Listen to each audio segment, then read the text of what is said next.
job that probably people don't like doing, or they do. They might like a quiet day driving around the ute or the side by side. Fence line spraying. We'll throw now to the trial site at Katamatite, where we've got James Murray. Welcome to Katamatite, down in the fog here. Gorillas in the mist, we feel like at the moment anyway. But yeah, look, we've put down a demonstration here. So the way we're going to work our presentation is we're just going to, not a lot to see in terms of fog and everything like that. So we'll just flash some images about what, as we go through, about what we want to talk about. Obviously, the way that I'm going to structure it today is going to talk about why we fence line spray, when we should do it. At a particular site here, we've got glyphosate-resistant ryegrass. So how we manage that with our knockdown herbicides, which products are effective, and then I'll touch quickly on some residual treatments that complement some of those knockdowns if we have time. Okay, so I just might get James to flash to my cameraman here while we fence line spray. We got that. That's a photo just taken down at Strathmerton there. So obviously fence lines are where problematic weeds sort of enter the paddock. You know, we can keep funneling them in, but the main reason is obviously resistance, herbicide resistance. It starts on the edge of fields. You know, we're either weeds on the edge are either getting a sublethal dose, or we're spraying and we're spraying larger weeds, or we're using glyphosate more often. So there's a couple of messages there. If your fence line spraying is, if you've been using glyph for 20 years, don't keep using glyphosate. We need to protect it. We need to look at other actives, and we'll touch on those in a minute. And that we must control 100% of them. There's got to be no survivors in those areas. Otherwise, we're just funneling those weeds in, and we're going to lose glyphosate. And let me tell you, life without glyphosate isn't going to be pretty, and it'll take a lot more planning. So there's some food for thought there. Okay, so when do we do it, James? Can you share that image of our trial site here? That image there, look, we don't do, the message there is, like when we've done, don't do it when you've got large ryegrass, big ryegrass, it's gone waxy like that. And often we're doing it when it's convenient. They're probably the no-nos. We need to be targeting small weeds. So, you know, hang your boom right up to the fence or over the fence, get a knockdown out early. And then when you do come back to do your fence line spraying, if you're doing it post, you know, completion of sowing, that you're targeting smaller weeds in those areas where things like paraquat can be much more effective. Okay, so I'm going to talk about our trial structure here. To my left, we've got, you can see that the job that glyphosate is doing here. So this is a non-crop area. We've done some treatments. They were sprayed about 45 days ago.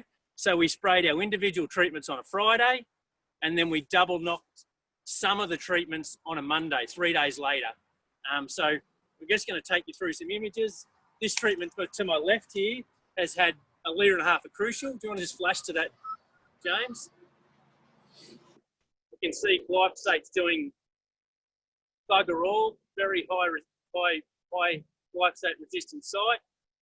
Not much joy there. What about just flash to 5.5 litres of crucial? So a 600 gram per litre formulation. Is going higher in rate the answer? No, it's not. You can see at this site here, they've suffered some fitness penalty, but a lot of them are going to set seed, and then we're going to spread them. The exciting one is the plot that I'm standing in here. So this is paraquat followed by alliance. So it's effectively like a double paraquat, so a double knock. Now before I go on, follow on with a double knock, the important thing about a double knock is, and is just understanding what a double knock is. So a double knock is 2 tactics, like we've done on a Friday and a Monday, with a highly effective active on a single application of a single germination of weeds, where we're making sure we're getting no survivors. So the first active must control a high percentage of the population, so, you know, high 90s, and the second one is just targeting survivors. when's the best time to do that double knock? Like come back with the second one? Well, you've got to come back. You've got to plan to do it. For ryegrass, if it's particularly, or if it's resistant to glyph, you need to be doing it within 3 to 7 days. So it's got to be planned. Can't be an afterthought. You can't wait and see whether there's going to be any survivors. You just have to do it, particularly when you've got a challenging situation like this. So back onto this. So yeah, we've got paraquat followed by alliance. So a double knock with paraquat, and maybe, this is showing some real promise. The other exciting ones were, we identified that Clethodim was still working here. We're using much higher rates than you'd otherwise use, but in terms of targeting those resistant guys that might be glyphosate resistant on the edges of the field, it's actually we're using 2 to 4 times the rate you use in canola, and we're getting terrific control. Well, we're getting high 90% control. If you want to flash to that photo there of what Clethodim's doing on its own, you can still see there's a few there with some green to them, and we're going to follow it over the next, it's 30 days after treatment, but there's possibly going to be some survivors there. So there was 3 treatments that have given 100% control. Obviously the double paraquat, if you like. So in this case, it was paraquat followed by alliance. I'm standing in glyphosate and Clethodim together. And then we follow that up with a paraquat, 2.2 litres of paraquat.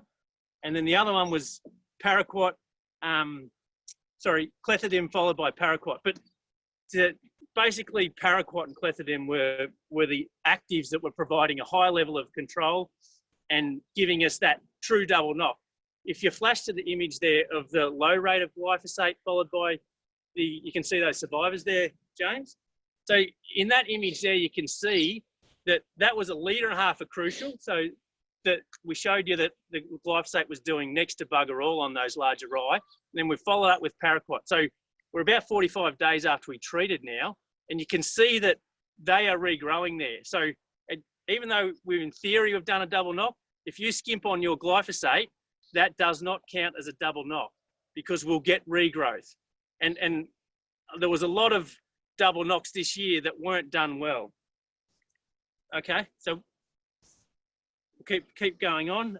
Okay, so what next thing I'll just touch on what can we've covered the knocking component. Obviously paraquat and Clethodim are doing something for us, and things we should use, get away from glyphosate. What complements those products? Well, particularly I'm a big fan of the Alliance, which is a 3-way stack. Alliance and Terrain mix. Terrain is a Group G. It binds very tightly to soil, so you really want to be doing on paddocks that have, or fence lines that have less cover. But it's providing some terrific control. Jim, do you want to just flash to a couple of those pictures there? So we're using Alliance at 3 to 4 litres. We'll say 4 litres if you've got big stuff like this, and we're complementing that with some Terrain is our residual component, but it does also improve your burn down when you add some Payson with it. I think you can see there that the cost of that treatment there. So we're looking at, we've got 3 groups, so it's a 3-way stack, a L, a Q, and a G. And the Terrain component at 700 grams, and you can see that residual shot. So there's a shot there I just took earlier in the year from Tocumwal. Now that is a resistant ryegrass, a glyph-resistant population. And you can see to the edge of the crop exactly where the Alliance and the Terrain went out. And it's the Terrain that is giving the residual there, anywhere between 6 and 12 months, depending on the amount they're using. The rough rule is per 100 grams of product, you're going to get about a month residual. That's the rule of thumb. The other one, so if you've got emerge weeds, I think the Terrain is really adding some complementary punch there when you mix with Alliance. But I think in terms of, I should also say that Terrain is safe to trees. So you can sort of go wherever you like there with that. I think that's an important thing to do. There is another ripper, which is obviously Uragan or Bromacil, but it isn't safe around trees. It is probably giving superior control on broadleaves. I'd argue that Terrain is a little better on grasses, as long as you don't have residue on the surface, which most of the long-term cropping guys don't have. And I think you can see a photo there, 12 months at Beruga. That's Uragan applied at Beruga, where we did have some residue, and 12 months later, you can see there's still very little there. So that's $300 a hectare. So whereas the terrain's 100.